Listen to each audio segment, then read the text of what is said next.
औज़ुबिल्लाहिमिनश्शैतानिर्रजीम बिस्मिल्लाहिर्रहमानिर्रहीम। सामीन अस्सलाम वालेकुम। मैं डॉक्टर इरफान अली अपने YouTube channel gardening and farming techniques with doctor Irfan Ali के साथ एक दफ़ा फिर आपकी खिदमत में एक नई वीडियो और नए टॉपिक के साथ हाजिर हूँ। सामीन, आजकल मुख्तलिफ फ्रूट्स की राइपनिंग और मैच्योरिटी का सीज़न है, तो इसी सिलसिले में पिछले दिनों हमारे एक दोस्त हैं, उन्होंने मुझे एक वीडियो सेंड की जिसमें उनके आड़ू के बागात पे बहुत ज़्यादा फल लगा हुआ था और वो ये चीज़ क्लेम कर रहे थे कि इस पे तकरीबन 3-4 मन या इससे भी ज़्यादा फल जो है वो लगा हुआ है। तो वो मेरी राय इस बारे में जानना चाहते थे कि ये कैसा है, इतना ज़्यादा फल आड़ू पे लेना जो है वो कैसा है। तो इस सिलसिले में जो मेरे राय है, जो मेरे मशवरे हैं, उनको मैं वीडियो की सूरत में रिकॉर्ड कर रहा हूँ ताकि अगर ये कोई ऐसी बेनिफिशियल है तो वो सब तक पहुँच जाए। तो अगर मेरी इन बातों से किसी को इख्तलाफ हो साइंटिफिक बेसिस के ऊपर, तो वो साइंटिफिक जस्टिफिकेशन के साथ कमेंट्स में लिख सकते हैं ताकि हम अगर उसको डिस्कस करें तो साइंटिफिक बेसिस के ऊपर कर सकें। अगर इलॉजिकल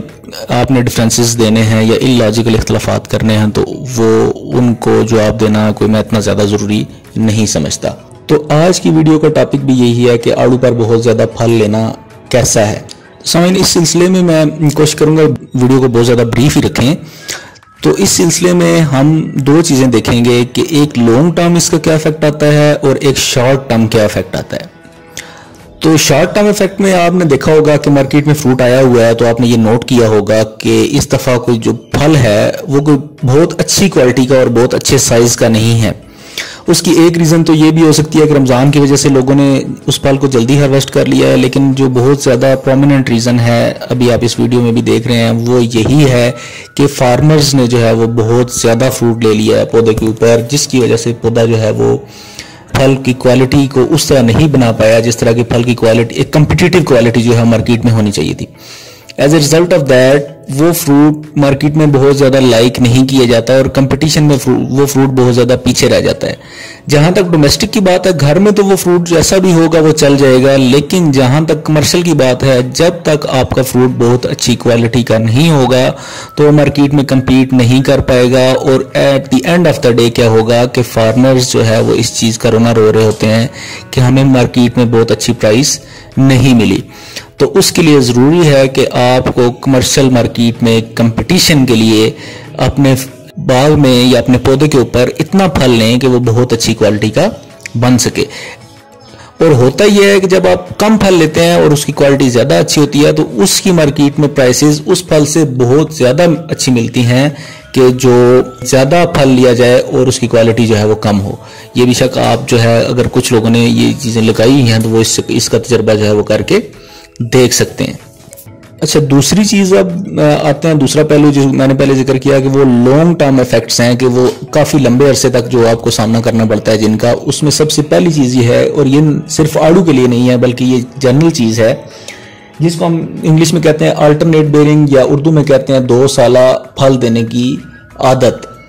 इसमें क्या होता है कि पौधा एक साल तो बहुत ज़्यादा अच्छा फल देता है जबकि दूसरे साल इसका फल जो है वो कम आता है। तो उसमें ये जो आदत है कुछ पौधों में बहुत ज़्यादा होती है, जैसे आम में ये बहुत ज़्यादा है, इसके अलावा सिट्रस की कुछ वैरायटीज़ किन्नू में ये बहुत ज़्यादा है। तो लेकिन ये लाजमी नहीं होता कि ये किसी फल में हो, या आपकी जो प्रैक्टिसेस होती हैं उनसे भी इसको कंट्रोल किया जा सकता है। जैसे ये अभी आड़ू की हम बात कर रहे हैं, जब एक साल में आप बहुत ज़्यादा फल लेते हैं तो पौधे की एनर्जीज बहुत ज़्यादा उसमें लगती हैं, वो इतनी ज़्यादा एनर्जीज जो है वो रिस्टोर नहीं कर पाता। As a result of that अगले साल क्या होता है कि वो फल बहुत ज़्यादा कम लेता है। फार्मर्स पूछने आते हैं कि जी इस दफ़ा फल बहुत कम लगा है, तो वो उनसे पूछा जाए कि आपने फर्टिलाइज़र दी है, इरिगेशन किया, वो सारा कुछ बताते हैं कि जी दिया है, लेकिन वो ये नहीं बताते कि लास्ट ईयर हमने इस पर जो फल लिया था वो ज़रूरत से ज़्यादा लिया था। तो ये बहुत बड़ी रीज़न हो सकती है अल्टरनेट बेयरिंग की कि वो पौधा एक साल तो फल दे और दूसरे साल या तो बिल्कुल ना दे या फिर जो है वो बहुत थोड़ा फल दे। तो एक साल में बहुत ज़्यादा फल लेना इस वजह से भी मैं बहुत ज़्यादा कोई अच्छा नहीं समझता। एक और रीज़न लॉन्ग टर्म में जो आती है कि जिसकी वजह से बहुत ज़्यादा फल नहीं लेना चाहिए, वो ये है कि जब आड़ू की टहनियों के ऊपर ज़रूरत से ज़्यादा बोझ आता है तो वो बगैर हवा के भी टूट सकती हैं, और इवन इस सीज़न में हवाएं आंधियां बहुत तेज चलती हैं और वो आड़ू की टहनियां बहुत ज़्यादा टूटती हैं, जिससे ना सिर्फ ये वो पैदावारी टहनियां अब बनने में काफ़ी टाइम लगता है और पैदावार मुतासर होती है, बल्कि ये होता है कि वैसे ऑकवर्ड तरीके से टूटती हैं कि उनमें इंसेक्ट पेस्ट और डिजीज के अटैक के चांसेस बहुत ज़्यादा हो जाते हैं, जिसकी वजह से पौधे की जो लॉन्ग टर्म जो लाइफ है वो बहुत ज़्यादा मुतासर होती है और उसकी लाइफ जो कि 25 से 30 साल होती है वो कम होकर 10 से 15 साल रह जाती है, जो कि बहुत ज़्यादा इकोनॉमिक लॉसेस का बायस बनती है कमर्शियल हॉर्टिकल्चर के अंदर या कमर्शियल पीच फार्मिंग के अंदर। तो सामीन, ये बेसिकली 3 रीजंस थी जिनकी बेसिस के ऊपर मेरा मशवरा ये है कि आड़ू के पौधे के ऊपर ज़रूरत से ज़्यादा फल ना लिया जाए और फल की थिनिंग कर दी जाए, यानी उसको छिद्रा दिया जाए, जिसके कुछ असूल हैं वो हम इंशाल्लाह मौका मिला तो हम किसी अलग वीडियो में उसको डिस्कस करेंगे।